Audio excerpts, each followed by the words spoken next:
Y con eso me gustaría darle la bienvenida a todo el mundo para esta sesión de Coffee Break. Esperamos que tengan el café listo. La temática del día de hoy es un seguimiento de la sesión número 1 que tuvo lugar hace un mes, que celebramos también con AIDA. Entonces, hoy vamos a hablar sobre las realidades e ilusiones hidrográficas a nivel de cuenca transfronteriza internacional. La última vez hablamos sobre el nivel nacional en diferentes países de todo el mundo y hoy vamos a hablar sobre la complejidad de el tema transfronterizo. Vamos a hablar sobre la regulación de las aguas superficiales y subterráneas interconectadas. Para ello tenemos a unos panelistas maravillosos. En primer lugar, me encantaría darle las gracias a, a, a AIDA, al profesor Gabriel Eckstein. Y además a mí me gustaría darles las gracias a nuestros sponsors, al Centro de Recursos Hídricos de Arizona, el Banco de Desarrollo de Norteamericano, el Centro de Investigación de Recursos Hídricos de Texas, de California y la Comisión de Texas por la calidad del medio ambiente. Muchísimas gracias a todos por sus esfuerzos. Y con esto, muchísimas gracias a todos y le paso la palabra a Gabriel. Muchísimas gracias, Gabriel. Muchísimas gracias, Rosario. Voy a ser muy breve porque vamos un poquito mal de tiempo. En primer lugar, en nombre de la Asociación Internacional para el Derecho del Agua, me gustaría agradecer al Foro Permanente de Aguas Binacionales el hecho de habernos dado la oportunidad de colaborar en esta segunda sesión de estas series. La verdad es que estamos planificando tener más colaboraciones con el foro que van a salir a partir de este evento. Tenemos diferentes también resúmenes políticos que se generan a partir de estas conversaciones. Luego tenemos este webinario y posiblemente en el futuro también tendremos más colaboraciones porque hay muchos intereses en común de ambos grupos y estoy seguro de que surgirán muchas oportunidades de colaboración. La verdad es que tenemos muchas ganas de poder seguir colaborando de forma conjunta. Muchas gracias a Rosario, a Raquel y a todo el equipo que compone el Foro Permanente de Aguas Binacionales. Tenemos muchas ganas de llevar a cabo este webinario y otros que vendrán en el futuro, estoy seguro. Muchísimas gracias, Gabriel. Efectivamente, este es solo el principio de todas las colaboraciones futuras que podremos tener y la expansión a todas las regiones del mundo, porque son temáticas que también son importantes allí. Así que hoy voy a presentar al moderador. Tenemos con nosotros a Paul Stanton. Forma parte del Consejo Ejecutivo de la Asociación Internacional para el Derecho del Agua, AIDA. Es asesor de recursos hídricos y nacionales del Water and Power Law Group PC y profesor titular de la Facultad de Derecho de la Universidad Golden Gate, donde enseña Derecho sobre recursos hídricos. Además, también es profesor visitante en la Facultad de Derecho de Boat Hall de la Universidad de Berkeley, experto en Derecho sobre recursos hídricos y naturales. Ha publicado numerosos trabajos, entre ellos los libros Rivertown, la ciudad de los ríos, repensar los ríos urbanos y el caudal de los ríos, el derecho a mantener el agua en el cauce, los dos con títulos en inglés. Muchísimas gracias, Paul. Y ahora le paso la palabra para que continúe con las presentaciones de nuestros panelistas del día de hoy. Muchísimas gracias, Rosario. Muchísimas gracias, Gabriel. Como Gabriel ha mencionado anteriormente, nuestro plan para el año 2025 es que vamos a intentar recopilar toda la información y todos los intercambios que hemos tenido durante estos dos webinarios con la temática de aguas interconectadas para hacer una comparativa entre las aguas nacionales y transfronterizas. Y lo que queremos hacer sobre todo es crear un documento de políticas obteniendo los elementos más importantes que hemos mencionado y esto lo haremos a principio de 2025. Esta mañana me gustaría presentar a los panelistas y después hablar brevemente, darles una pequeña introducción. El título de este webinario son Realidades e ilusiones hidrográficas a nivel de cuenca transfronteriza internacional. Muchas de estas ilusiones se producen a nivel de las leyes y las políticas, porque tratamos las aguas superficiales y las aguas subterráneas de forma diferente, pero al final no son aguas que están interconectadas. Por ello me gustaría compartir con ustedes dos ejemplos de aguas interconectadas entre aguas subterráneas y aguas superficiales para que así tengan elementos más concretos. Sobre todo, nosotros gestionamos el tema del revestimiento de agua superficial, entonces les voy a mostrar cómo éstas interactúan y además también presentaremos diferentes desafíos y cómo gestionar sobre todo las cuencas transfronterizas. Nuestro primer panelista es Gabriel Exin, que es profesor de Derecho, catedrático de Derecho en la Universidad A&M de Texas, en Estados Unidos. Además, también es presidente del Consejo Ejecutivo de la Asociación Internacional para el Derecho del Agua.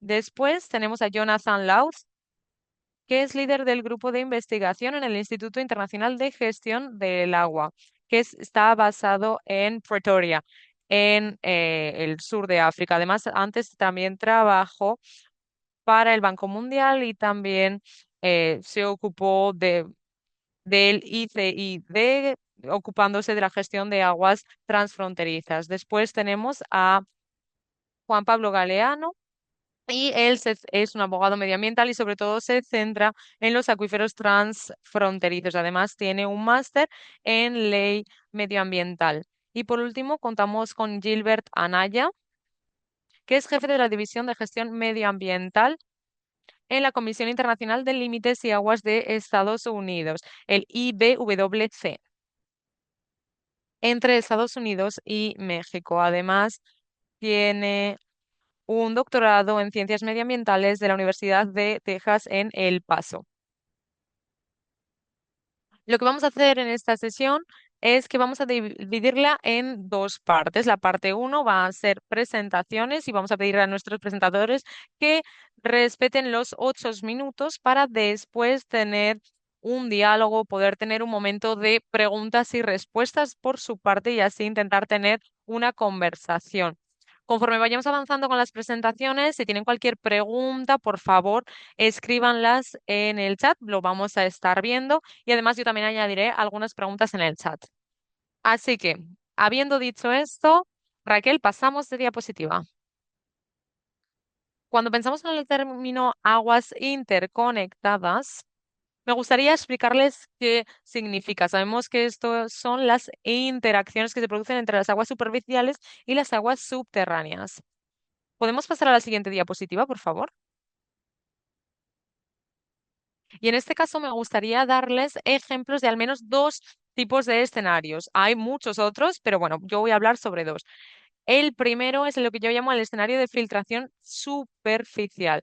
Esta es la realidad hidrológica que cuando tenemos aguas superficiales, ya sean lagos, ríos, canales, que están en la tierra, el agua en estas superficies va a introducirse en el suelo y, y va a llenar los acuíferos de aguas subterráneas.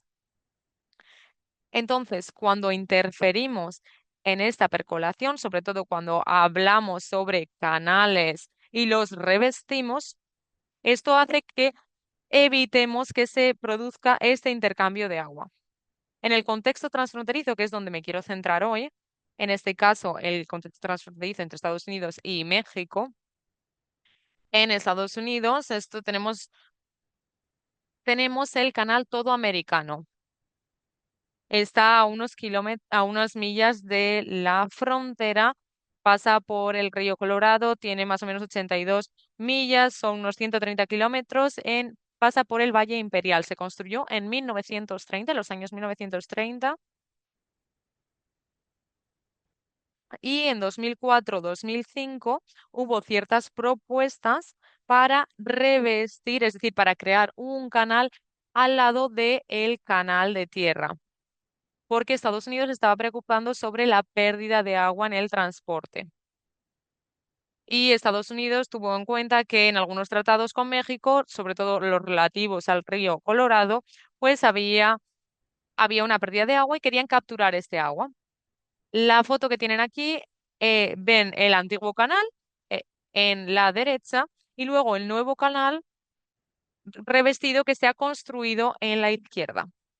Y la parte más complicada de todo esto, acuífero transfronterizo que está en la frontera entre Estados Unidos y México.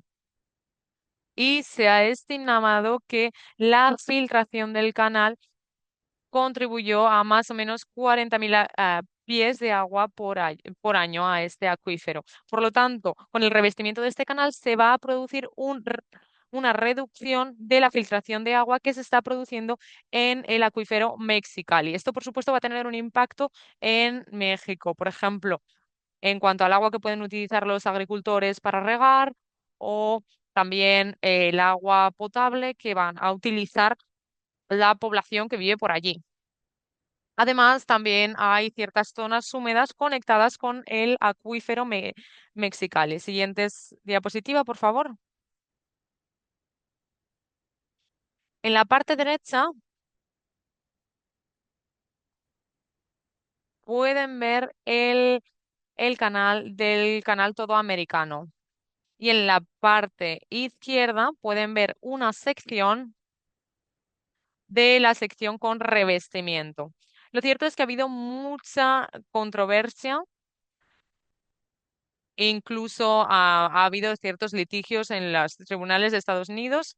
No obstante, el canal se completó en 2007-2009. Ahí siguen habiendo conversaciones sobre los impactos que puede tener, sobre todo relativo a la Comisión de las Aguas, y quizás Gilbert nos va a hablar sobre esto un poco más tarde. Así que este es un ejemplo del escenario de filtración superficial cuando tenemos un acuífero transfronterizo.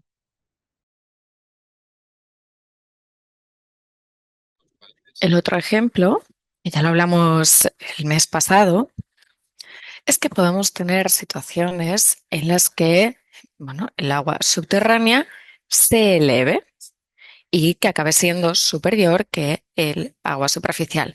En ese caso, el agua subterránea está alimentando el agua superficial. Eso sería un flujo de ganancia,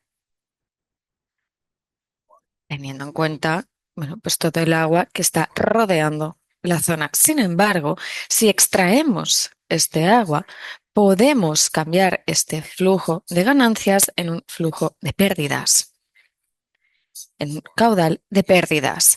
En este caso, el agua superficial pasa a alimentar el agua subterránea. Y esto, bueno, puede, puede perjudicar, por ejemplo, a los riegos y a otros usos del agua. Y esto genera muchos problemas tanto medioambientales como para, bueno, el uso del agua. Si tenemos que lidiar, bueno, con un río, por ejemplo, con agua superficial en el transfronterizo, el impacto de la reducción del caudal por la extracción de agua superficial puede dar la situación de pasar de un caudal de ganancias a un caudal de pérdida y que las consecuencias se experimenten en otro país. Por eso podemos reducir el caudal, pero que en realidad afecte a otro país. Esta es una situación muy complicada en términos de gestión. Mientras tenemos en mente las realidades hidráulicas y la ilusión hidráulica, que vamos a hablar más adelante, me gustaría presentar, bueno, la situación actual. En comparación con la sesión que tuvimos el mes pasado, que ya dijimos que puede ser muy complicado gestionar las aguas transfronterizas, ver cómo lidiar con las instituciones, con los reglamentos, etcétera. Pero hay otro nivel de complicación que hay que tener en cuenta cuando hablamos de los recursos transnacionales. Teniendo todo esto en mente, ahora podemos tener una imagen general de, bueno, de todo lo que involucran las aguas transnacionales. Ahora vamos a hablar sobre cómo ciertos principios relacionados con la ley de aguas transnacionales, como los acuíferos transnacionales y las aguas interconectadas, garantizan que una buena entidad tenga los recursos necesarios para lidiar con las aguas superficiales transnacionales. Gabriel va a explicar este punto. Gracias, y muchísimas gracias por la oportunidad de poder estar aquí con todos ustedes. Y bueno, creo que hemos escuchado una buena presentación sobre las aguas interconectadas en los contextos transfronterizos. Y a lo mejor creo que lo que voy a hacer es centrarme incluso más, ahondar mucho más que los puntos que ha comentado Paula. Creo que si podemos resolver esta pregunta que tenemos en pantalla, podríamos trabajar en la idea de la conexión, la relación que hay, para ver si está reconocida en la misma ley. Y si tenemos obligaciones, obligaciones vinculantes para los estados para la gestión de aguas superficiales y subterráneas. Y para ver cuando estas entidades hidráulicas, bueno, pues gestionan los límites transfronterizos. Bueno, la respuesta corta es que a la pregunta que se ve en pantalla, si está esta obligación internacional de legislación internacional hidráulica, es que no hay muchos países que estén haciendo esto. Pero iremos a eso, porque sí que es verdad que tenemos ciertos casos de estudio de distintos lugares del mundo y a lo mejor podríamos aprender de estos ejemplos para aprender de su experiencia y seguir avanzando, a pesar de la falta de experiencia que podamos tener nosotros. Aquí tenemos un ejemplo de esta gestión conjunta. Estamos gestionando las fuentes transfronterizas de agua, agua subterránea, etcétera. Tenemos canales, tenemos los pozos, pero ¿qué pasaría si hubiese límites nacionales? Si hiciésemos esto en un contexto nacional, por ejemplo, el Estado decide realizar esta gestión, podrían hacerlo. Y esto, bueno, ya lo tratamos en el webinar pasado, cuando hablábamos de las oportunidades domésticas nacionales. Lo cierto es que no es tan común o no tan común como nos gustaría, pero a nivel internacional os diré que es incluso menos habitual. ¿Por qué? Porque tendremos que pedir que el Estado A y el Estado B cooperasen. Aquí he puesto este límite en el río. Podríamos decir que ambos estados podrían acceder a los recursos hídricos del río, pero no cambia nada en dónde se ubique la frontera a nivel legal, por lo menos. No hay muchos estados que lo hayan hecho, por eso no tenemos tanta experiencia. La ley actual dice lo siguiente, y hay que entender que hay dos fuentes legales cuando hablamos de ley internacional. Tenemos, bueno, pues las leyes que surgen por las costumbres, aunque no estén escritas. Y es porque los países hacen algo de una forma concreta. Por ejemplo, hay muchos países que han decidido que debemos gestionar X puntos o que debemos navegar, que, bueno, distintas normas y proceden de una forma concreta sin tener que haber registrado, escrito estas normas. Después, es verdad que también se puede recoger esta ley mediante tratados, pero esta ley tan solo aplicaría a los países que ratificasen el tratado. Y esto tan solo afecta a los países firmantes, que son quienes deben lidiar con, bueno, pues la gestión compartida y con los acuerdos a los que hayan llegado. Es verdad que después de los tratados puede haber, bueno, pues acuerdos entre los distintos países firmantes.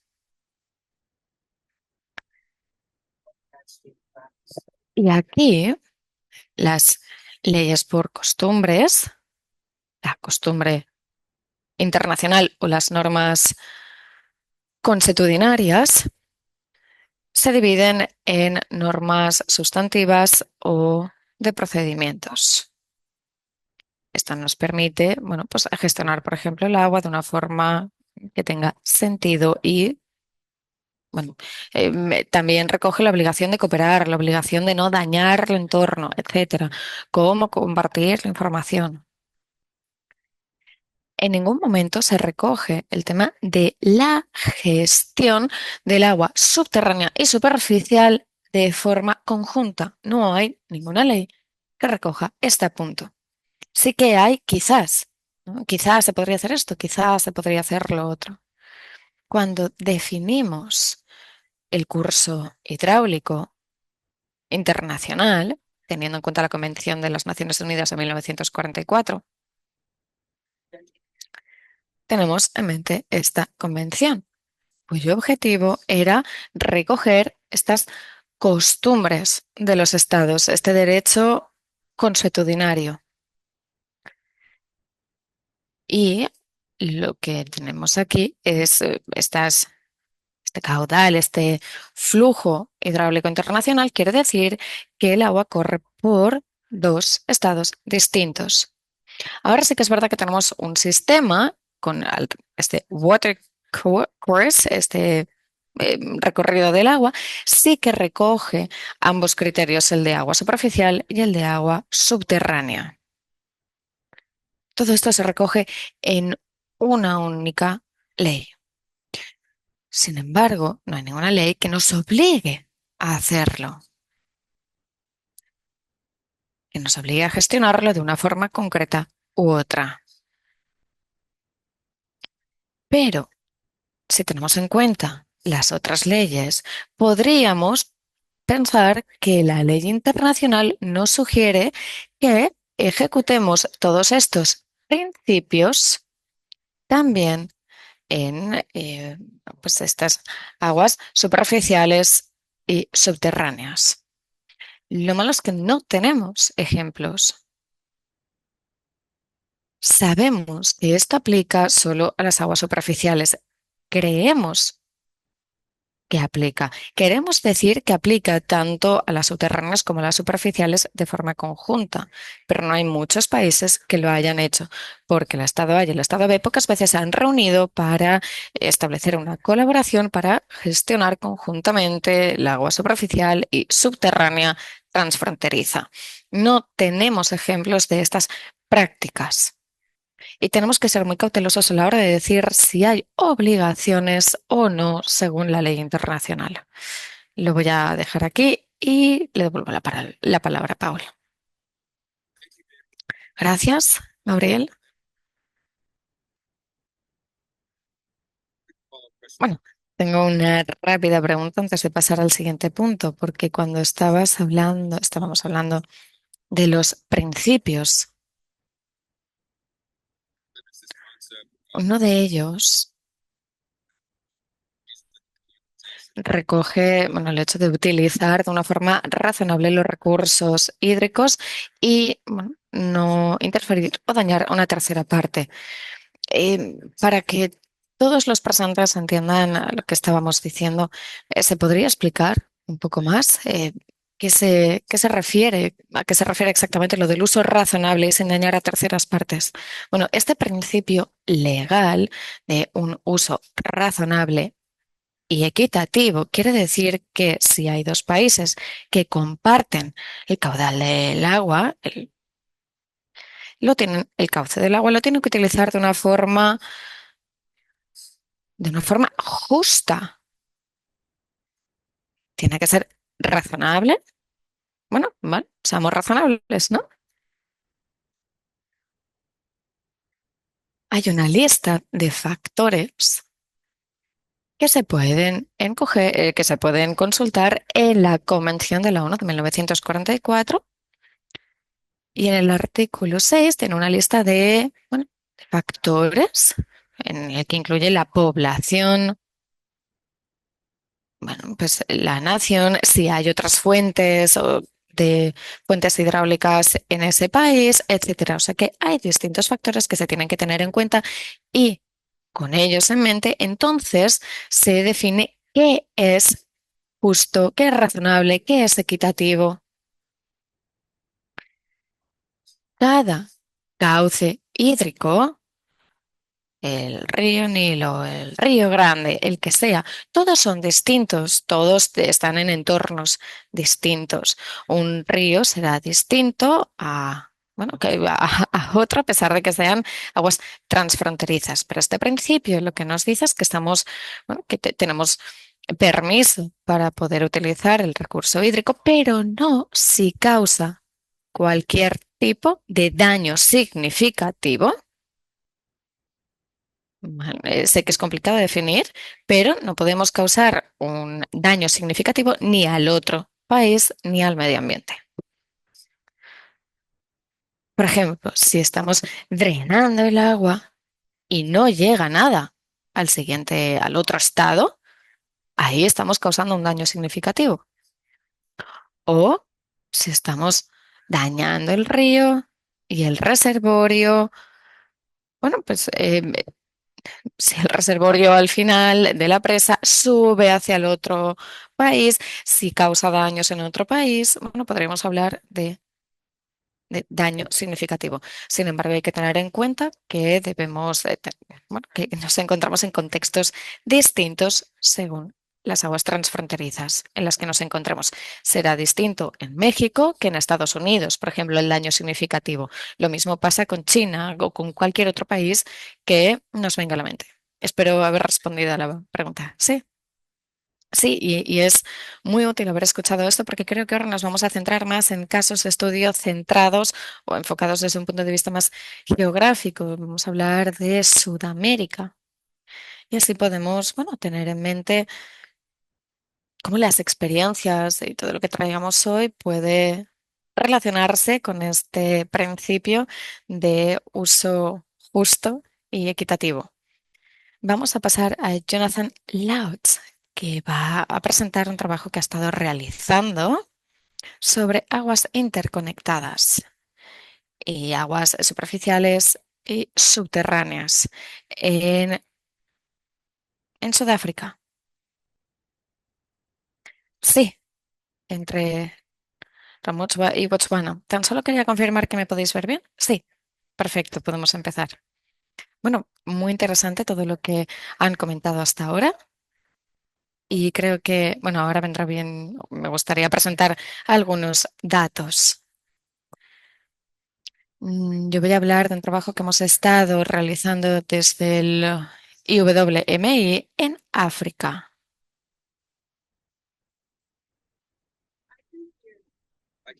Sí, podemos escuchar a Jonathan. Sí. Bueno, entonces voy a seguir, pero si hay algún problema me pueden parar. Bueno, yo trabajo para el Instituto de Gestión Hídrica Internacional y tenemos entre 15 y 20 oficinas entre Asia y África y yo estoy en la oficina de Sudáfrica. Durante, bueno, los últimos meses, durante los últimos años, como pueden ver aquí, hemos estado trabajando en un conjunto de proyectos sobre la gestión transfronteriza de acuíferos. Hemos intentado, bueno, traer algunos de los principios al que ha comentado Gabriel y ponerlos en práctica. Era muy interesante lo que comentaba Pablo al principio sobre la cantidad de conocimiento que hay sobre la gestión conjunta de acuíferos entre México y Estados Unidos. Y bueno, cómo han estado lidiando con según qué canales transfronterizos. Es verdad que este trabajo que hemos hecho no cuantifica tanto las cifras sobre la gestión, pero de todas formas hemos estado trabajando en distintos acuíferos transfronterizos. Tenemos el de Ramotswa, que a lo mejor es el que más les puede inspirar. Y aquí tuvimos dos fases en el proyecto. Si nos centramos en el mapa, es el que está en la izquierda, el más lejano. bueno, es el más lejano al este. Hemos estado aquí para, bueno, durante dos proyectos. Luego tenemos el de la parte superior derecha, el de Tulicarú, y en la parte inferior derecha, el de Shire.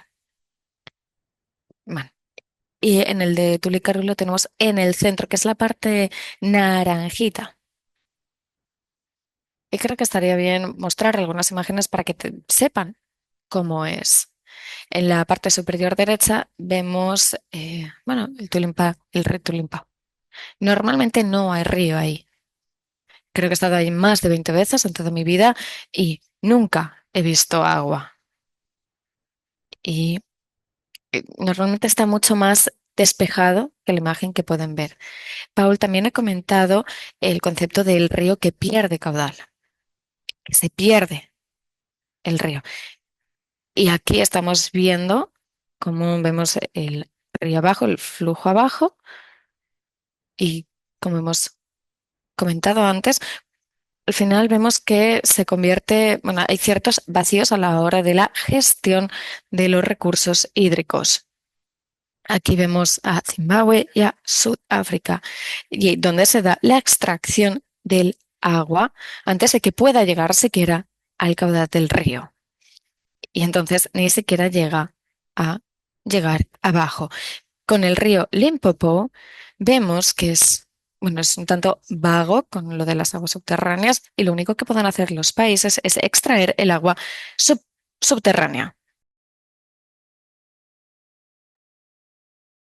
Entonces lo que hacen es extraer el agua subterránea en algunas partes del río. Y si hacen zoom pueden ver algunos círculos. En este caso se muestra la extracción de agua subterránea y la distribución justo antes de que el agua llega al flujo principal del río. Tenemos diferentes proyectos y los objetivos pues también están aquí. Creo que ya he gastado 2 o 3 minutos, así que voy a intentar ser muy rápido. Como he dicho anteriormente, normalmente esto se centraba en las aguas subterráneas, pero después nos centramos en algo conjunto, porque nos dimos cuenta de que no nos podíamos centrar únicamente en las aguas subterráneas. Había decisiones parciales que incluían tanto las aguas superficiales como las subterráneas. Así que cambiamos nuestras prioridades, nuestros objetivos con los años y ahora podemos tener una gestión conjunta. Y aquí tienen otro mapa para que sepan un poco los acuíferos de África. Son los círculos que pueden ver en el mapa, las líneas que pueden ver. Y luego pueden ver también los diferentes acuíferos. No obstante, cuando miran África, se dan cuenta que poco a poco los círculos se van volviendo más pequeños. Y al final son áreas muy pequeñas, pero eh, que tienen cuencas mucho más grandes. Entonces, cuando nos embarcamos en estos procesos, nos damos cuenta de que institucionalmente, ¿dónde va este agua subterránea? Si es un área muy pequeña, necesitamos una institución única para este área tan pequeña. U otra sugerencia fue, lo que podemos hacer es introducirles a organizaciones de las cuencas del río que se ocupan de áreas más amplias. Después, aquí tenemos las actividades clave en estos proyectos y una de las barreras principales es algo que ya he mencionado anteriormente sobre el nivel de conocimiento y el nivel de los datos. Cuando echamos un vistazo al caso de Estados Unidos y México, sobre todo nos centramos en el punto de partida que al final es bastante bajo. Lo que hemos intentado hacer es desarrollar los límites de los acuíferos. Hemos hecho, por ejemplo, un modelaje hidrogeológico, hemos intentado hacer diferentes evaluaciones, centrarnos en la geografía también y sobre todo nos hemos dado cuenta también de los diferentes grados de barreras que, de, que afectan a los parámetros básicos. e intentamos monitorear las aguas subterráneas de transfronteriza y para ello instalamos diferentes sistemas. Pero uno de los principales problemas a los que nos enfrentamos cuando queremos hacer una gestión conjunta es que nunca sabemos lo suficiente y sobre todo lo que no tenemos conocimiento suficiente sobre las aguas subterráneas. Sobre las aguas superficiales sí que sabemos, sí que tenemos ese conocimiento y para ello pues tenemos que obtener más conocimiento sobre las aguas subterráneas. Por eso mismo digo que necesitamos tener más conocimiento sobre los acuíferos compartidos para poder informar todos estos enfoques de la gestión conjunta de los acuíferos transfronterizos. En la parte derecha tienen los logos de algunas organizaciones, como por ejemplo el Instituto de Gestión de las Aguas Subterráneas, algunos de ellos las financiaron USAID y luego también trabajamos con otras organizaciones de las cuencas de los ríos. Y lo que hemos hecho es desarrollar modelos conceptuales compartidos de todo el acuífero. Hemos ido mucho más allá de todos los límites. Hemos intentado mejorar la conectividad, la productividad, el potencial de la gestión y mejorar la confianza entre los países. Creo que podemos hacer muchas cosas para que los países trabajen de forma conjunta y nos centremos en la misma temática. Y una de las cosas más interesantes y de las contribuciones positivas cuando nos centramos en la gestión conjunta del agua subterránea es que como partimos sin tener mucho conocimiento, esto nos da oportunidades y esto hace que tengamos posturas fijas sobre ciertas temáticas. Entonces, cuando hemos tenido estas conversaciones sobre las aguas subterráneas con otros países, se pierden estas posturas tan estrictas y tan claras que hay. Lo que hacemos es decir, bueno, vamos a ver cuáles son las oportunidades que están dentro, que tenemos delante de nosotros. Así que esto es muy importante, como he dicho anteriormente, para construir esta confianza que es necesaria entre los países. También, por ejemplo, necesitamos producir alimentos, necesitamos regar, así que para ello, por ejemplo, intentamos ver cómo podemos hacerlo utilizando diferentes tipos de tecnologías, desarrollamos planes hídricos estratégicos, etcétera. Cuando empezamos esto, fue hace una década, pues teníamos referencias y conocimiento. Esto es algo que, por supuesto, se ha mejorado y la verdad es que nos gustaría tener algo de crédito por todo lo que hemos logrado. Y ahora ya mi última diapositiva. Aquí son algunos pasos iniciales positivos. En la parte derecha pueden ver los acuíferos compartidos de la región de Sudáfrica. Y vemos que se están haciendo más esfuerzo tanto en la región del sur de África y en otras regiones. Yo estuve en un webinario hoy mismo centrado en la oficina del Sahel de Sudán y también están haciendo trabajo sobre ello. Lo que están haciendo es desarrollar una caja de herramientas para ver qué herramientas se pueden utilizar y cuáles son las más apropiadas para mejorar la cooperación entre los acuíferos transfronterizos. Datos, datos y datos. Pero en este caso siempre tenemos que encontrar un equilibrio porque siempre vamos a querer obtener más datos. Así que quizás también es interesante pensar en objetivos realistas, es decir, tener datos de referencia para poder llevar a cabo algo, porque si no, si tenemos tanto hambre por datos, pues al final vamos a recopilar datos, datos, datos y esto nunca va a acabar. Pero bueno, de todas formas, centrarnos en esta recopilación de datos es algo que tenemos que tener en cuenta. El conflicto de narrativas, pues es algo que no experimentamos. En África, por ejemplo, es algo que vemos como una oportunidad, no como algo problemático. Y por último, hay bastantes acuíferos compartidos y algunos de ellos pues se quieren gestionar de forma conjunta. Yo creo que hay más de 100 acuíferos en África y solo hay proyectos en 10 o 15 de ellos. Así que creo que aquí hay mucho potencial. Tenemos que ver qué acuíferos son los más estratégicos, qué acuíferos son interesantes para los países y cuáles quieren. cuáles quieren desarrollar. Y yo creo que desarrollar alguna guía o orientación estratégica sobre esto sería muy interesante para la región. Muchísimas gracias. Muchas gracias, Jonathan. Yo tengo una pregunta de seguimiento. Ha mencionado que uno de los aspectos positivos del trabajo que realizan, si lo he escuchado correctamente, es que hay un cierto nivel de confianza que se crea entre los diferentes países que participan en esta gestión conjunta. Así que mi pregunta para usted es la siguiente. Imagino que ha habido otras instancias en aguas transfronterizas donde él no utilizaría la palabra confianza para describir este tipo de relaciones. Por ejemplo, pienso en la relación entre Egipto y Etiopía. No creo que tengan una relación de confianza. O, por ejemplo, la relación que tiene Turquía con sus vecinos del Tigres o del Éufrates. Tampoco creo que sea una relación de confianza. Y habiendo dicho esto, mi pregunta para usted es la siguiente. ¿Qué prueba pueden tener de que se están creando relaciones de confianza? Y segundo, en las regiones de África en las que están trabajando en el uso conjunto, ¿cómo se está desarrollando esta confianza y por qué en otras partes del mundo no es así?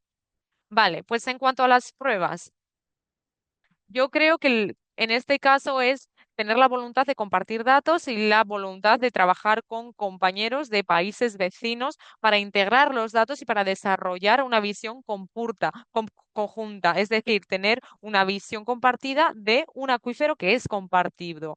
Así que estas son las pruebas de una relación de confianza que yo veo. Son las pruebas más tangibles. Después, algo menos tangible.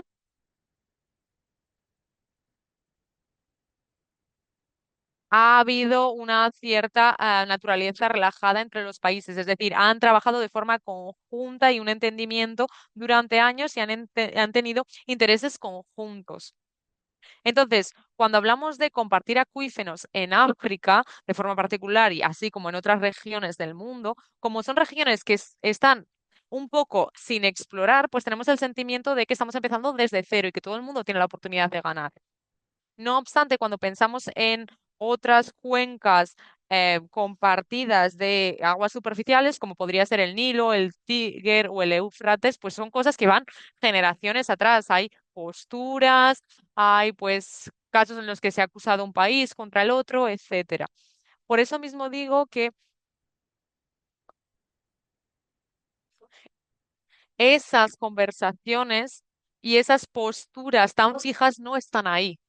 Por supuesto que en algunas partes de Oriente Medio, pues sí que podrá tener algunos problemas, por ejemplo, en los acuíferos compartidos entre Israel y Palestina. Por supuesto, hay excepciones, pero en la parte del sur de África estamos empezando desde cero y por eso mismo tenemos tantas oportunidades. Y no me acuerdo de su segunda pregunta, ¿puede repetirla? No, la verdad es que creo que su presentación una, es una buena forma de pasar a la siguiente diapositiva porque también habla sobre el hecho de recopilar datos e información. Creo que ha dicho Jonathan que no se puede gestionar lo que no puede medir y yo creo que es algo con lo que nos tenemos que quedar, porque en California es un ejemplo claro que tenemos.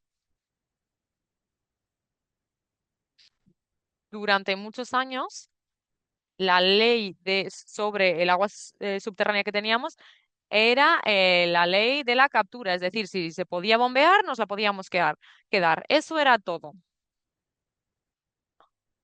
Y una de las razones por las que al final pues respetábamos esta regla es porque no teníamos suficiente información sobre las capas freáticas de las aguas subterráneas y cómo regularlas.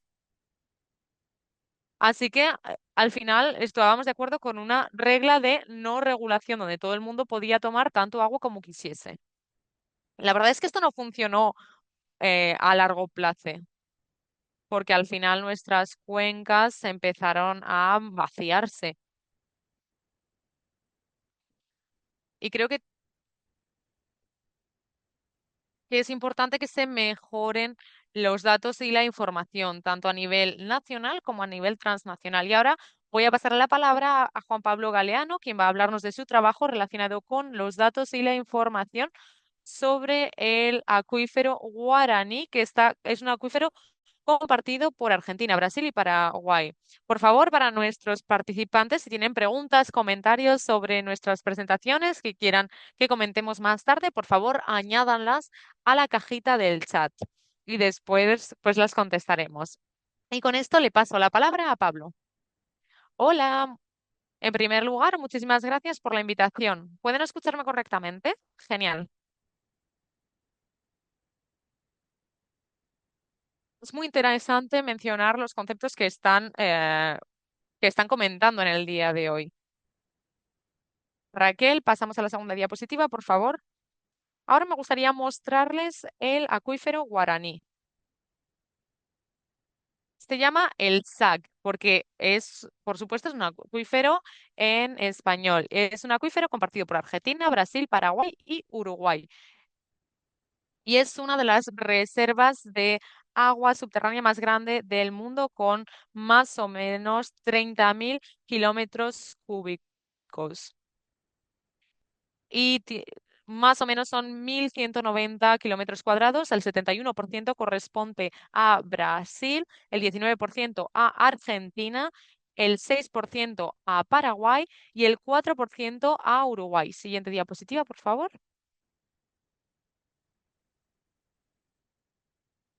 Tienen que imaginar que más de 25 millones de habitantes viven en los límites de este sistema transfronterizo y más de 70 millones viven en áreas que tienen una influencia ya sea directa o directa de este acuífero guaraní. El acuífero de Guaraní se está explotando cada vez más en sectores como la agricultura, la industria, el turismo, eh, el abastecimiento de agua, sobre todo para uso urbano, y como aguas termales, porque es un acuífero bastante profundo. Siguiente diapositiva. En el caso del acuífero de Guaramini se creó un acuerdo, como Gabriel mencionó anteriormente. Este acuerdo se firmó en 2010 en la cumbre número 39 de Mercosur, que se celebró en Argentina. Era una cumbre donde estaban presentes Argentina, Brasil, Uruguay y Paraguay. La última parte que ratificó el acuerdo fue Paraguay en el año 2020. Y la primera reunión de la comisión que creó este acuerdo se celebró en septiembre. Entonces vemos que han pasado más de 14 años donde no ha habido ningún tipo de acción, no han hecho nada.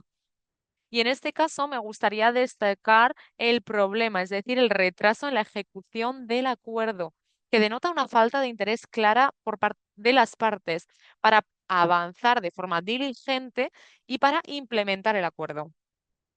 Más allá de todo esto, yo creo que el acuerdo es un documento internacional muy valioso.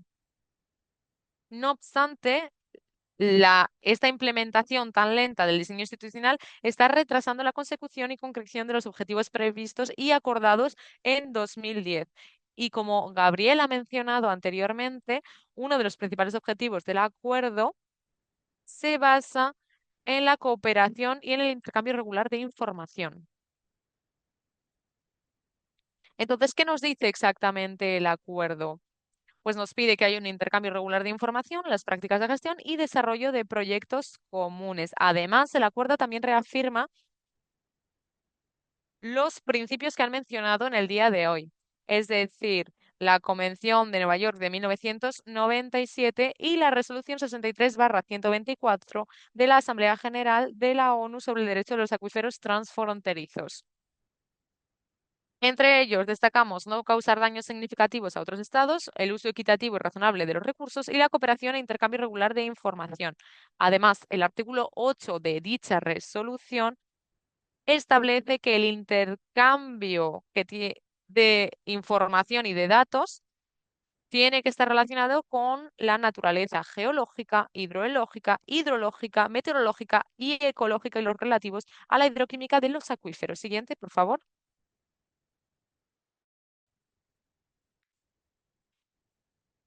Las provincias de Argentina. ¿Qué pasó en el caso de Argentina? Argentina es un país federal que es diferente a Paraguay y a Uruguay. Brasil también es un país federal. Entonces, tenemos, en el caso de Argentina, tenemos las provincias y en el caso de Brasil tenemos estados federales.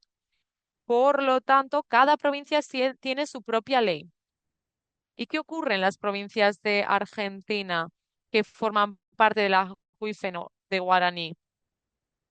Pues que tienen precarias o nulas políticas de registro, control y monitoreo sobre, l- sobre el uso y explotación de las aguas subterráneas.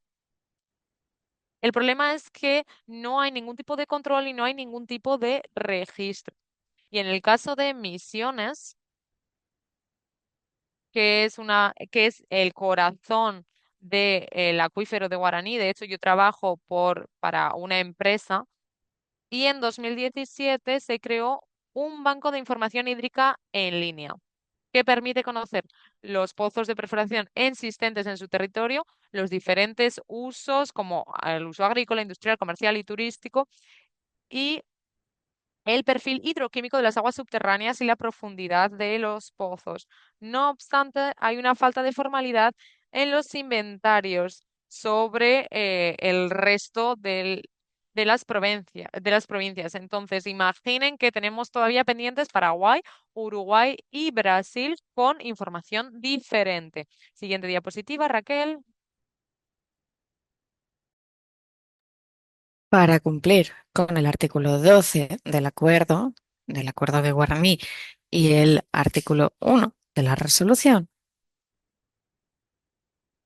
63/124, las partes deben avanzar en la creación e implementación de un software o base de datos de información regional de modelo abierto, que debería ser accesible en línea para todas las partes, con toda la información relativa al control y registro de la perforación de pozos, el seguimiento y control de la calidad del agua, los usos y los tipos de explotaciones de las actividades que puedan tener impactos transfronterizos directos tanto como indirectos, y la identificación de zonas críticas, especialmente en zonas fronterizas que exigen medidas específicas de tratamiento. La experiencia de la provincia de Misiones con este banco se podría compartir con todas las partes del acuerdo. Vamos a volver, sí, a esta diapositiva, estamos aquí todavía. Creo que es esencial establecer dentro de las entidades firmantes del acuerdo que haya un sistema de información completo para cumplir con el acuerdo y que haya, bueno, pues eso, un intercambio de control y registro de perforaciones, de seguimiento y control de la calidad del agua, el uso y tipos de explotaciones que nos permita, bueno, ver cómo se está gestionando, por ejemplo, los pozos, qué impactos tienen en qué impacto tienen en los distintos estados, y esto podría ayudar a mejorar la cooperación entre las partes sobre el intercambio regular, sobre la gestión, información y seguimiento del acuífero de Marení. Creo que esta es la única forma que tenemos de conseguir, bueno, pues toda la información de las partes, porque si no, la sobreexplotación y el sobreuso, como se ha mencionado anteriormente, Paul, si no sabemos qué es lo que estamos utilizando, entonces no podemos medirlo. Este recurso que queremos compartir, en primer lugar, debería ser un intercambio de información y bases de datos sólido. Y este tiene que intercambiar en forma de software. Muchas gracias. Eso sería todo por mi parte. Muchas gracias, Pablo. Ha sido una presentación muy interesante.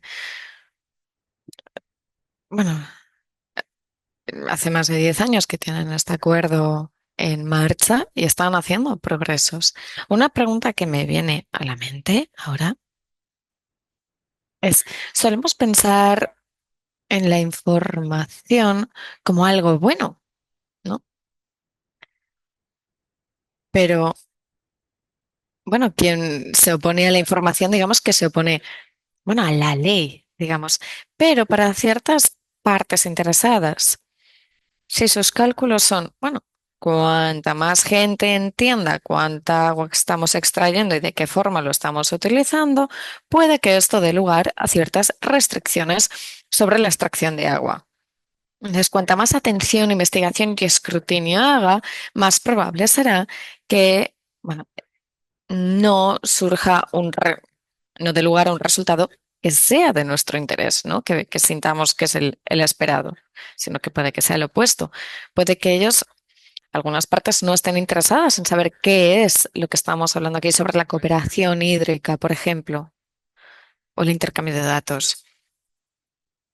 Estoy dirigiendo estos comentarios hacia usted, pero a lo mejor hay ciertos estados o partes interesadas que de verdad no estarían tan entusiasmadas por el hecho de tener que compartir información sobre la gestión transfronteriza, porque si no verán que van a tener que reducir la cantidad de recursos hídricos que utilicen. Bueno, en Argentina, Brasil, Paraguay y Uruguay, los recursos pertenecen al Estado. El Estado tiene el monopolio y tiene que controlar los recursos.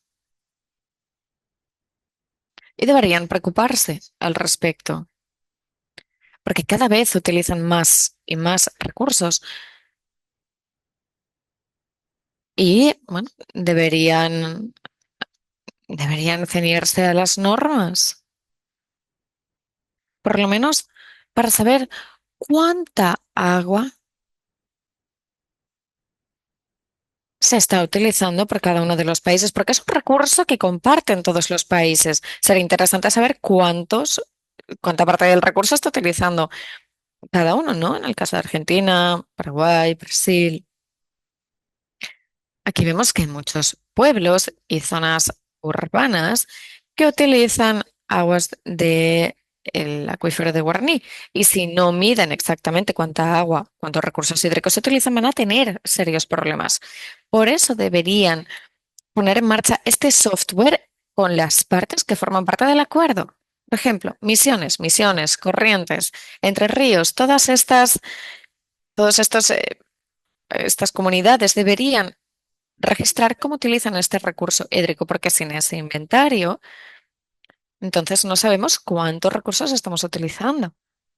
En el caso de estos países, como el agua pertenece al Estado, creo que el Estado debería estar más presente y gestionar mejor, bueno, el uso y la gestión de estos recursos hídricos.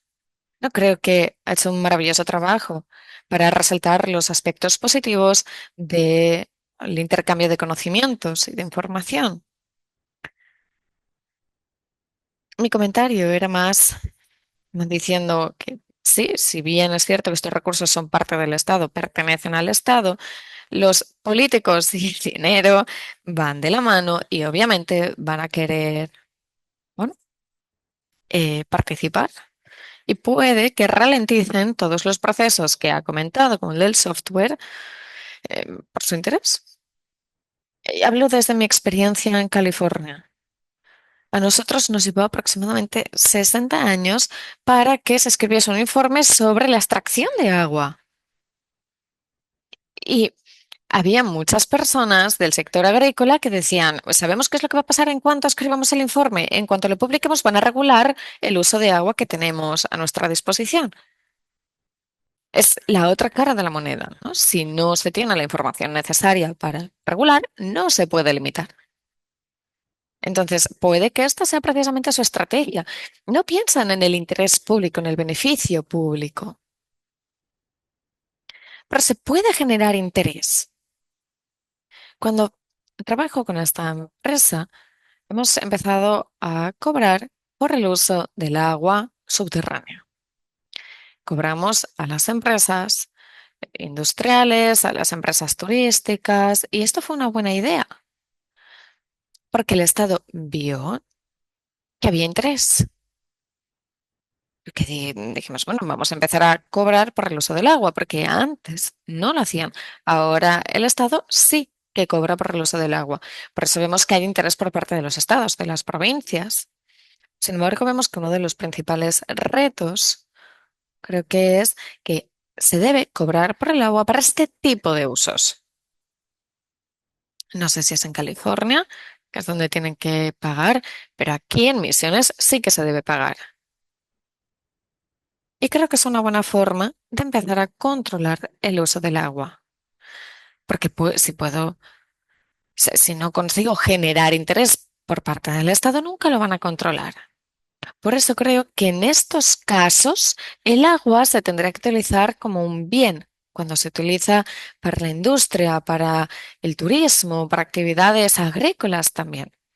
En Misiones, no sé si saben que tuvimos, bueno, eh, algunas,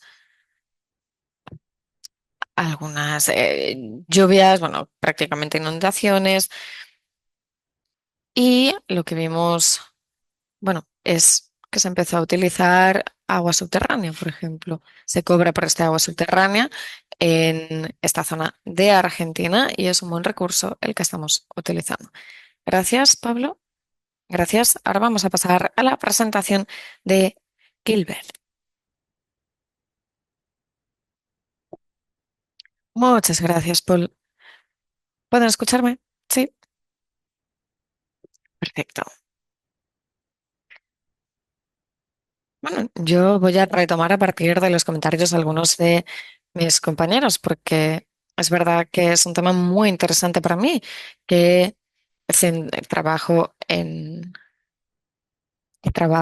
la Comisión Internacional de Agua, la Comisión Internacional de Límites y Agua. Y vamos a ver cómo se puede, bueno, pues abordar este asunto dentro del marco del tratado. Por eso mi presentación hablará sobre cómo abordar las aguas subterráneas y transfronterizas y las aguas interconectadas dentro del marco de la Comisión Internacional de Límites y Aguas de México y Estados Unidos. Aquí vemos México y Estados Unidos, vemos los distintos ríos, tenemos los acuíferos transfronterizos, las comunidades fronterizas que dependen de ambos recursos, del agua superficial y subterránea. Y estamos utilizando ambos. Y a veces también estamos, bueno, sobreexplotando estos recursos hídricos. Y no podemos seguir utilizando estos dos recursos de una forma separada y una gestión separada, porque necesitamos una forma de gestionarlo a medida que las situaciones cambian. Estamos enfrentándonos a situaciones climáticas adversas, a sequías, la población sigue creciendo, entonces no podemos seguir como lo hacíamos en el pasado. Si no hay agua superficial disponible, seguiremos extrayendo más agua subterránea. Eso es lo que se está haciendo hasta ahora. Y ahora mismo es esta la situación que estamos experimentando a lo largo de la frontera entre Estados Unidos y México. Bien, ¿cómo gobernamos, ¿no?, las aguas subterráneas y superficiales? Pues hay tratados y pactos. Los acuerdos entre Estados Unidos y México empezaron cuando se estableció un límite político en los ríos. Los ríos eran parte de las fronteras nacionales, pero tan solo se gestionaban como fronteras. La navegación era parte, bueno, del acuerdo, pero no se hacía ninguna referencia sobre el uso compartido del agua en aquel momento. Después vimos, bueno, el convenio de 1889 con la Comisión Internacional de Límites y la Convención de 1906, que hablaba sobre la distribución del río Bravo, Río Grande,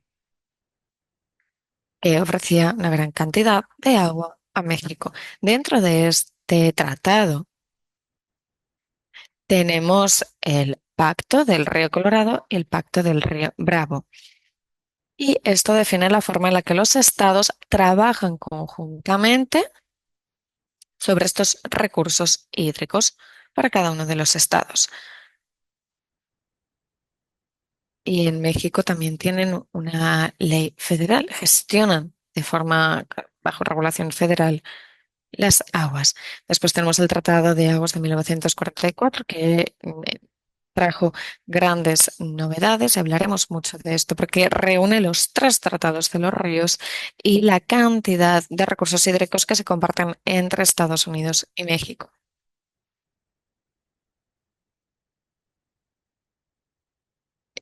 Es Hay estrategias para gestionar el agua superficial, pero creo que ahora tenemos la oportunidad de incluir también la gestión del agua subterránea.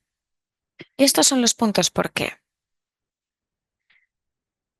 Este tratado el Tratado de 1944 es un documento dinámico. Se ha escrito en papel, es específico y se ha creado para casos concretos, para cuencas. Pero sí que es verdad que hay cierta flexibilidad.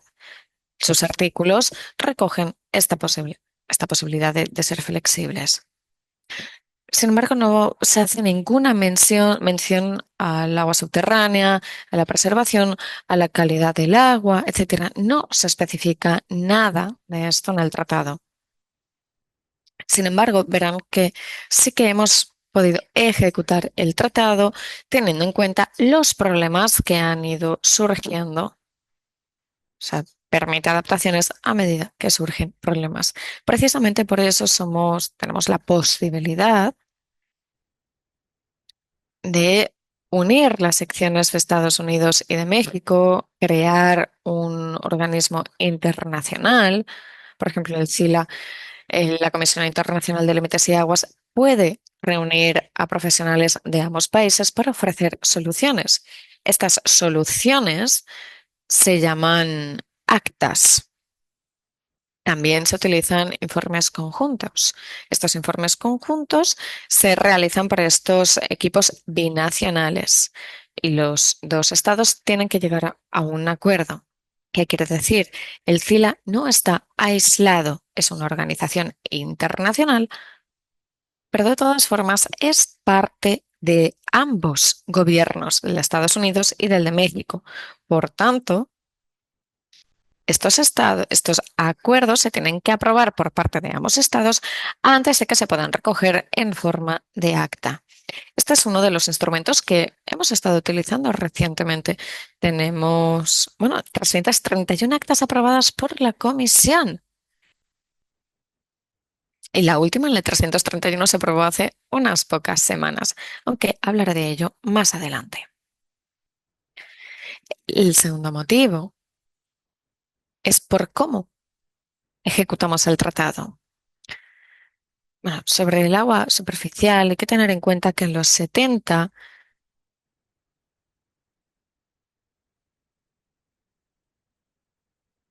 identificamos algunos puntos en los 60, pero que, suponían un gran problema al que nos enfrentábamos antes de poner en marcha el Tratado de 1944 a la hora de compartir los recursos hídricos. Porque es verdad que México estaba recibiendo una calidad de agua muy distinta en el río Colorado que Estados Unidos y eso estaba causando grandes problemas a la agricultura.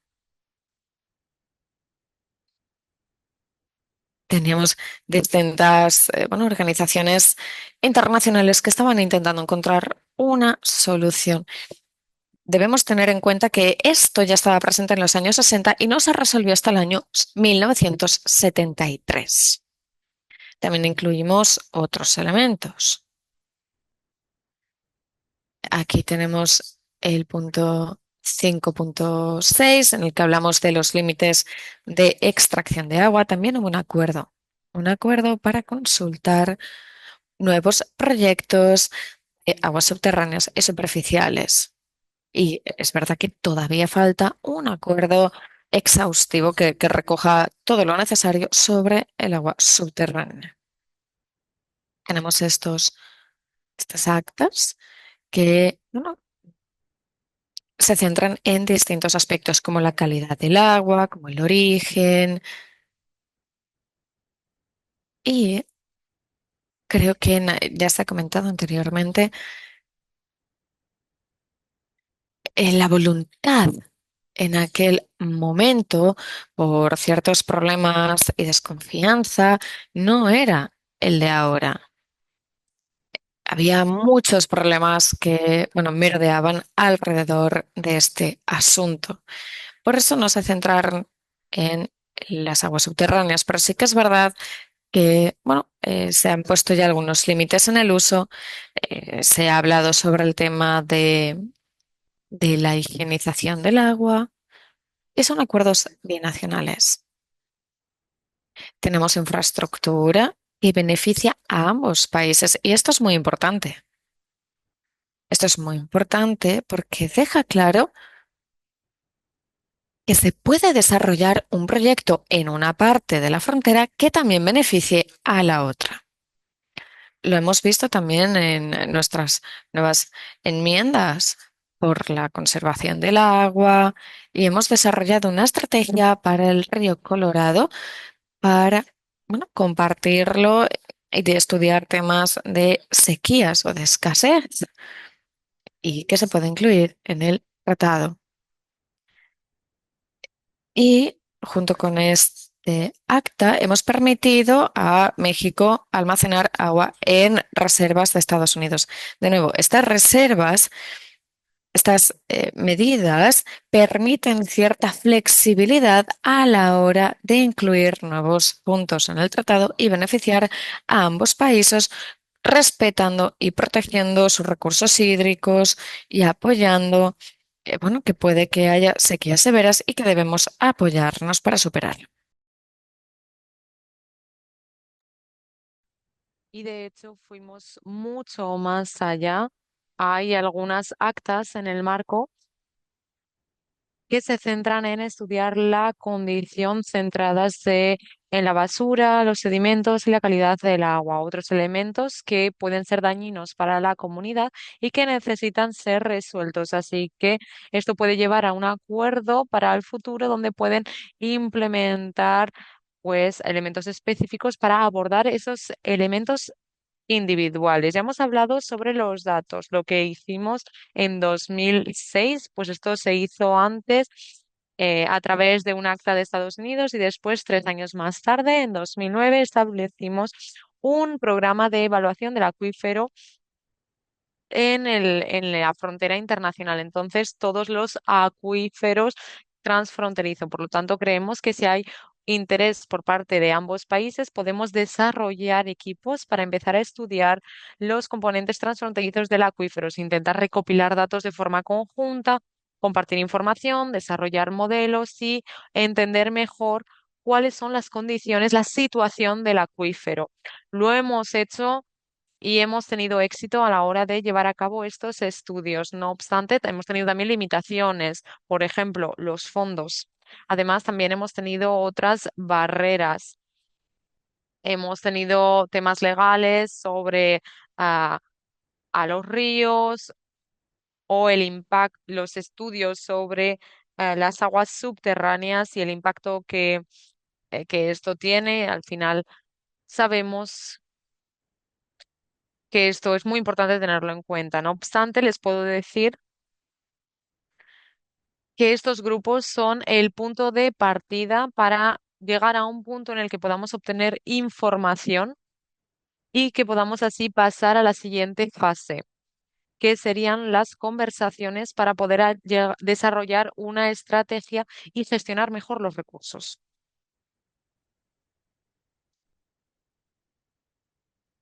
Así que con mi tercer punto ya estamos ahí.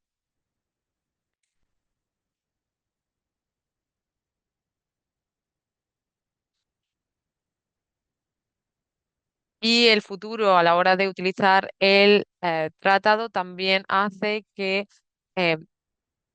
utilicemos las actas existentes en materia de agua superficial y subterráneas. Entonces, es un trabajo que lo ha llevado a cabo agencias de Estados Unidos y de México. Hemos llevado a cabo estudios, pero creo que tenemos que ir un paso más allá. Creo que los grupos de trabajo binacionales están haciendo un buen trabajo y también podemos unirnos a la conversación del río Colorado y el río Grande. Y una parte de esa problemática que hay en estos sistemas actualmente es que las aguas subterráneas no forman parte de la conversación por el momento y por eso mismo estaría bien poder tener expertos de ambos países para compartir el trabajo que se ha realizado y para alcanzar la sostenibilidad. Este es el siguiente paso que tendríamos que llevar a cabo teniendo en cuenta lo que está ocurriendo sobre el terreno, es decir, que no tenemos agua suficiente para poder, bajo el tratado, sabemos que el agua subterránea indirectamente siempre ha sido una parte de, el agua superficial. Y sabemos, por ejemplo, que si mm, perdiésemos estos manantiales, que son aguas muy importantes, esto sería algo alarmante. Y no solo porque fuésemos a perder agua, sino porque también íbamos a cambiar el componente de la calidad del agua relacionado con la salinidad. Y esto iba a causar problemáticas adicionales que no estamos abordando ahora mismo. Y ya mi último punto, y es un ejemplo muy breve, es algo sobre Gabriel Stein y es algo que mencionamos, sobre todo mencionar que los acuerdos de aguas subterráneas no son los mismos que los de aguas superficiales, pero son similares a nuestros proyectos, donde podemos abordar cosas similares. Aquí tenemos el ejemplo de Nuevo México y Chihuahua, donde tenemos dos comunidades que utilizan aguas subterráneas como para aprovisionarse. Entonces, ¿cómo podemos mejorar esta condición? Bueno, pues podemos volver a pensarlo, podemos intentar crear una planta desalinizadora y podemos, en una parte, podemos tener una bomba para poder tratar el agua para ambas comunidades. Sería algo, un win-win, algo beneficioso para ambas. ¿Y cómo podemos hacerlo? Pues tendríamos que trabajar en el marco para contar con la IBWC como punto entre medio, es decir, una organización internacional que trabaje con ambas comunidades y con la información recopilada podríamos desarrollar informes conjuntos y pues desarrollar un acta para permitir compartir estos recursos hídricos y llevar a cabo un proyecto e implementarlo. Hay muchos detalles, pero les aseguro que es algo que sí que se puede hacer. Se ha hecho anteriormente. La Acta 242, por ejemplo, construyó una planta de desalinización para el agua superficial. Esto quiere decir que es algo posible y hay muchos ejemplos fuera de las aguas subterráneas que ya hemos implementado.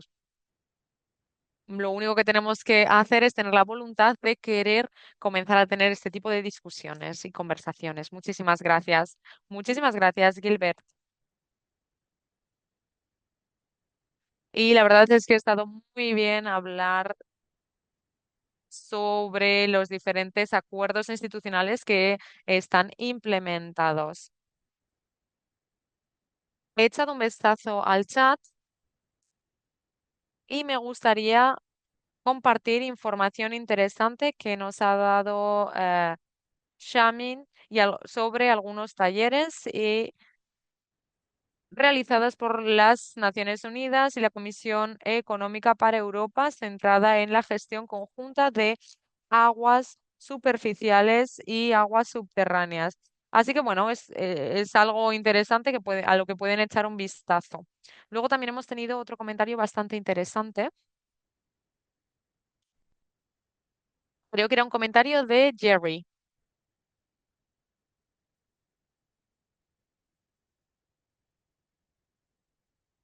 Jerry Cortica, quizás me estoy equivocando a la hora de pronunciar el nombre, me disculpo por ello, y ha mencionado que hay elementos que efectivamente hablan sobre la tragedia de los paradigmas comunes. Y he dado un ejemplo de la ley del captura, que es una regla de no regulación. Es decir, que hay partes que están destruyendo el recurso como tal.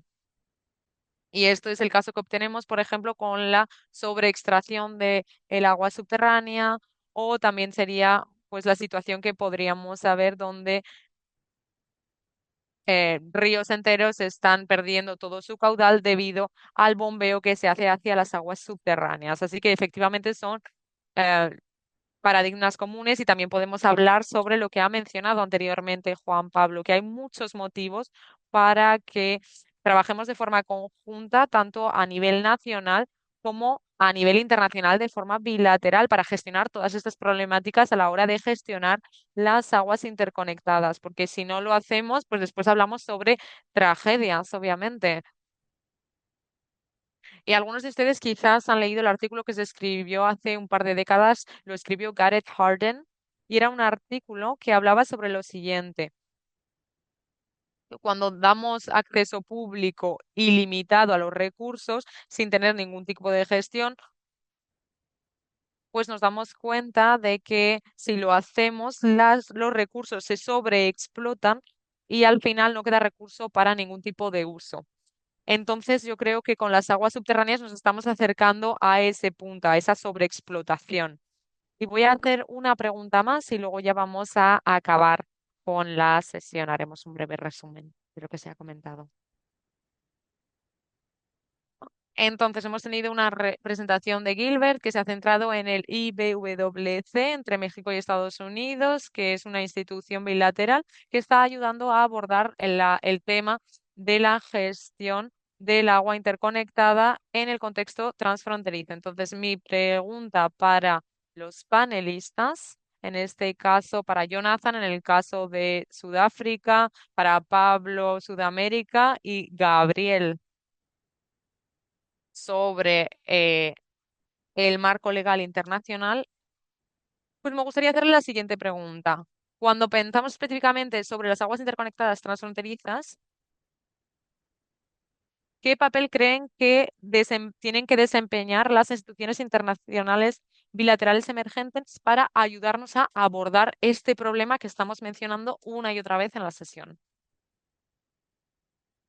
Y quizás puedo empezar con Gabriel, porque veo que se está tocando la barbilla, así que bueno, eso es lo que pasa cuando empieza a pensar así. Bueno, el papel de las instituciones internacionales, ha preguntado. A ver, lo que me refiero aquí es que con las aguas superficiales tenemos la idea de que la gestión del cauce de los ríos y las entidades bilaterales, pues al final participan, ¿no? Entonces me gustaría saber qué es lo que piensa que va a pasar con los acuíferos transfronterizos. Pues me gustaría mencionar lo que Gilbert ha mencionado sobre el IBWC. Yo no creo que esto se vaya a producir a nivel de cuenca, no creo que se vaya a producir tampoco a nivel global. Quizás podemos obtener algunas organizaciones genéricas que sí que lo apoyen, pero el verdadero trabajo se va a producir a nivel local. Entonces, ya sea a nivel de la IBWC, la Comisión de Zambezi o otro tipo de comisiones, es decir, instituciones que sean específicas y que trabajen sobre temas de ríos. Yo creo que todo esto va a empezar con estas comisiones basadas en los ríos, que quizás no van a tener un mandato directo, pero quizás es un mandato que sí que se puede implementar en estos casos. No contamos con muchas instituciones. Hay eh,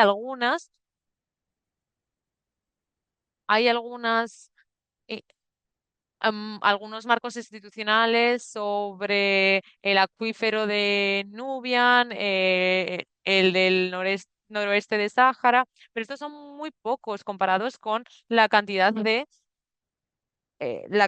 cuencas de ríos. Entonces es algo similar con lo que ocurre en Sudáfrica.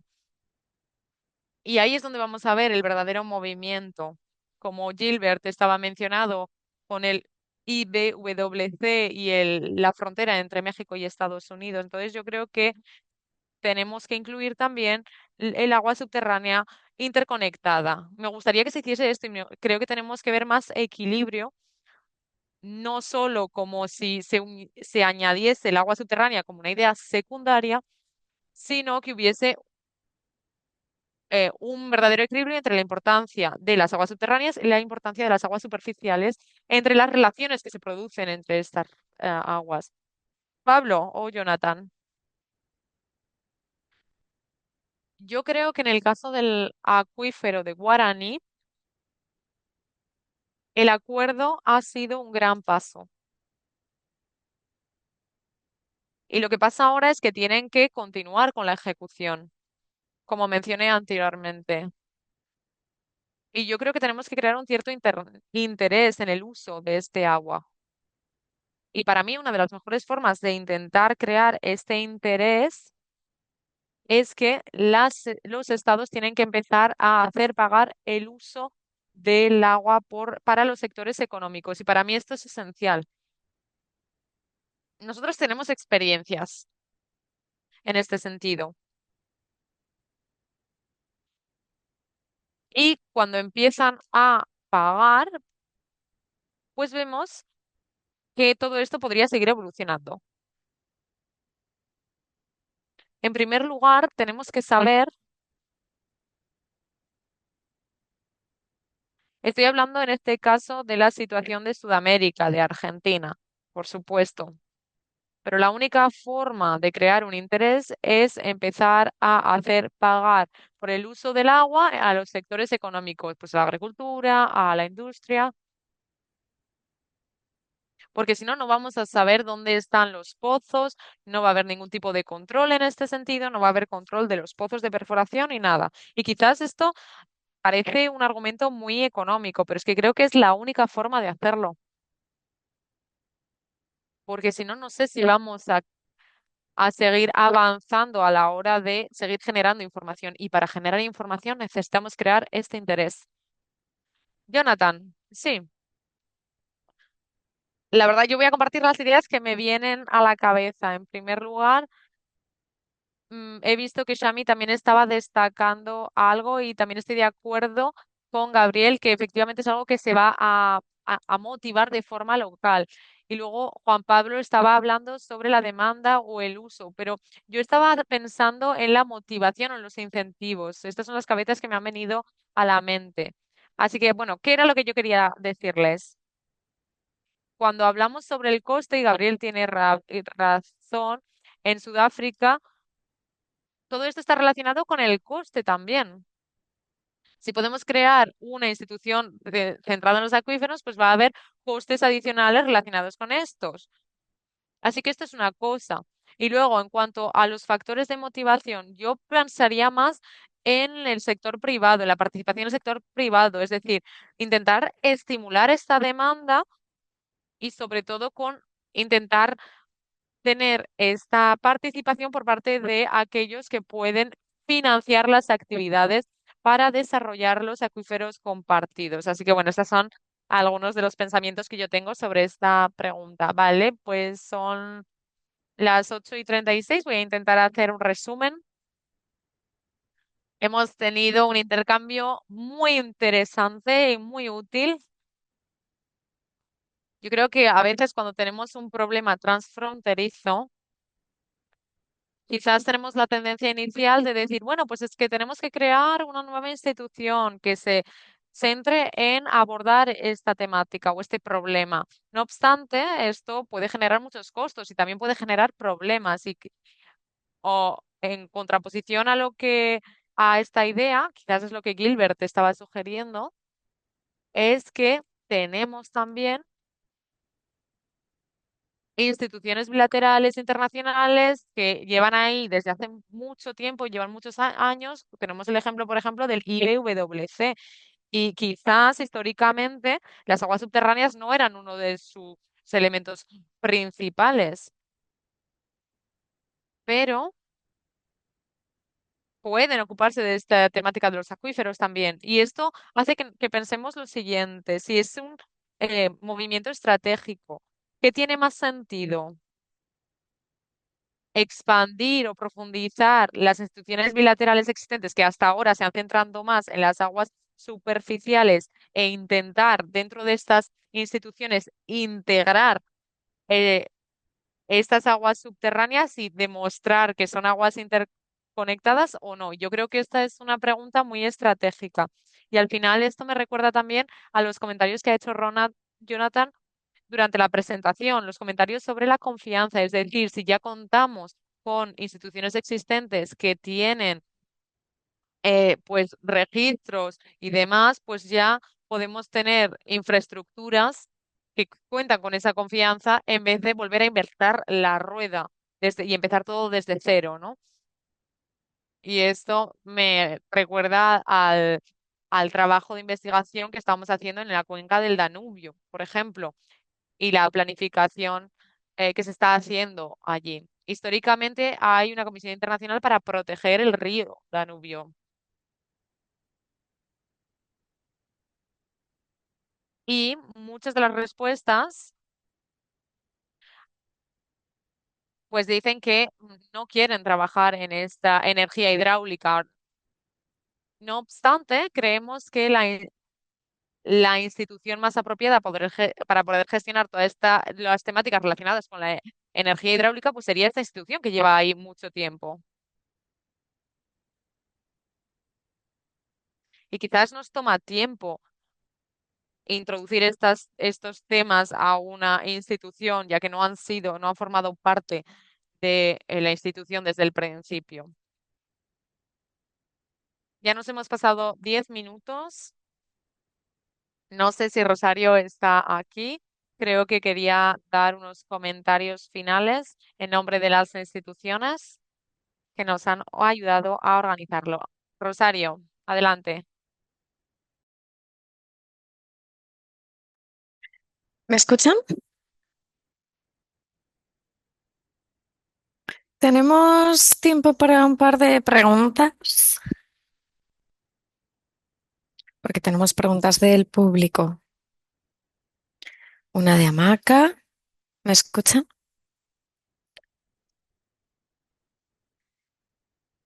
Sí, ella, bueno, plantea preguntas para Jonathan. Necesito saber cómo gestiona la interconectividad en Sudáfrica, la interconectividad entre las aguas superficiales y subterráneas. Y hay otra más de Sara Kumar sobre el comentario de los datos. ¿Hay alguna investigación sobre cuántos datos necesitamos o para, bueno, saber cómo gestionar los acuerdos transfronterizos? Porque depende de mucho de las condiciones locales. Creo que tendría que haber algunas guías para desarrollar más nuestros objetivos. Y comentan algo de la RS. Y bueno, se puede empezar. RS es, bueno, sensible a lo que está a distancia, a lo remoto. Hay otra pregunta más de Shami. En los proyectos construidos en una parte de la frontera, creo que esto es para Gilbert, de la que se benefician ambos países, ¿quién debería asumir el coste capital de la operación y gestión anual? Esto es todo lo que tengo aquí.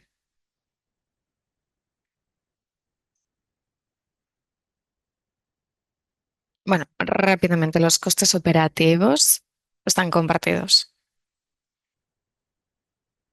pero todo depende concretamente de quién ofrece los recursos y el personal, los recursos que ofrece cada país, porque suele haber, bueno, porcentajes compartidos y ambos países deben contribuir a los gastos de construcción y luego de gestión. Así es como desarrollamos habitualmente este tipo de proyectos de infraestructuras. Por ejemplo, también hay controles domésticos para el control de llanuras. Pero, bueno, en ese caso, si se va a desarrollar un trabajo en solo una parte de la frontera, el país, ese único país, es el que desembolsa los gastos. Pero si no, bueno, se comparten, como pasa en, por ejemplo, en plantas de tratamientos. Hay plantas de tratamientos en Estados Unidos y México sí que, bueno, apoya a Estados Unidos con una parte de los gastos. Esto también se recoge en los acuerdos conjuntos. Ahí se refleja quién va a asumir qué gastos o el porcentaje que asumirá cada uno de los países. ¿Y qué hacemos con el comentario de datos, datos y datos? Sí, creo que me preguntaban a mí por qué he usado esa expresión. Voy a intentar, bueno, he intentado responder ya en el chat,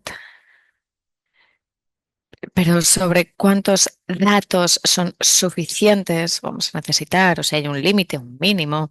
Alguien ha compartido un link al taller y creo que, bueno, hubo varios que estábamos ahí en esa formación hace un año.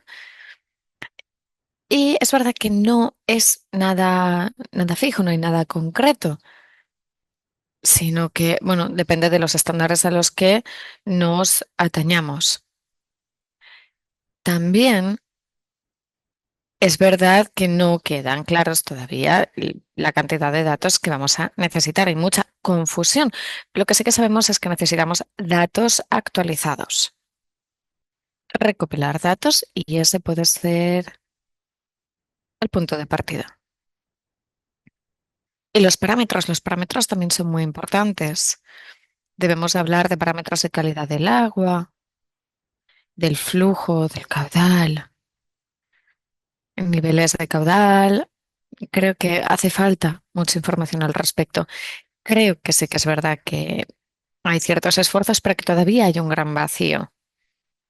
Y bueno, cada acuífero, cada cuenca es distinta, por eso no podemos tener guías universales. Sin embargo, podríamos utilizar algo general, algunas referencias generales que apoyan los objetivos de recaudación de datos de aguas compartidas. Bueno, imagino que todo depende de las prioridades, ¿no? No sé si hay más preguntas. Creo que ya hemos, bueno, gestionado y respondido al resto. Sí, sobre la de pregunta de datos, datos y datos. Bueno, la petición de recopilación de datos puede ser muy estratégica si se toma la posición de no podemos actuar hasta que no tengamos estos datos. Si seguimos posponiéndolos y no queda claro qué es lo que se necesita, sabemos que es una muy buena estrategia para conseguir que no cambie nada, porque, bueno, hay gente que puede que esté utilizando los datos para frustrar el proceso. Es un punto complicado. No tengo ninguna respuesta rápida, pero creo que es, bueno, una dinámica complicada. Si me dan 30 segundos, a mí me gusta decir que nunca tenemos datos suficientes y debemos aceptarlo, sobre todo cuando se trata de sistemas interconectados o agua subterránea. Lo que nos deberíamos preguntar es cuál es la cantidad mínima, los datos mínimos que vamos a necesitar para tomar una decisión eh, pensada, ¿no? Una decisión. Necesitamos saber cuáles son los datos mínimos críticos que necesitamos, porque si no siempre vamos a entrar en este círculo sin fin de datos, datos, datos y no vamos a ofrecer ninguna respuesta si nos salimos del círculo vicioso. Y si le parece bien, Paul, queríamos agradecer a todas las personas que se han unido muy pronto hoy aquí, sobre todo a las personas de la costa oeste.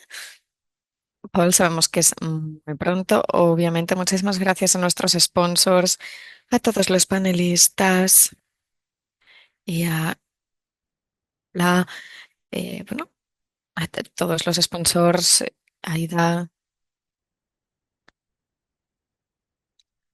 Vamos a intentar, bueno, crear algo que sea útil para la comunidad, para los políticos, etcétera. Por lo menos vamos a intentarlo. Que se pueda utilizar tanto en la frontera de Estados Unidos y México como en otras fronteras también, porque es un asunto relevante y que cada vez da mayor peso. Muchas gracias, gracias. No sé, Gabriel, si quiere dar las últimas palabras. Bueno, creo que ya se ha dicho todo y que ya se ha hecho, bueno, la conclusión y la despedida ha sido perfecta. Bueno, pues muchísimas gracias. Muy buen día y nos vemos pronto.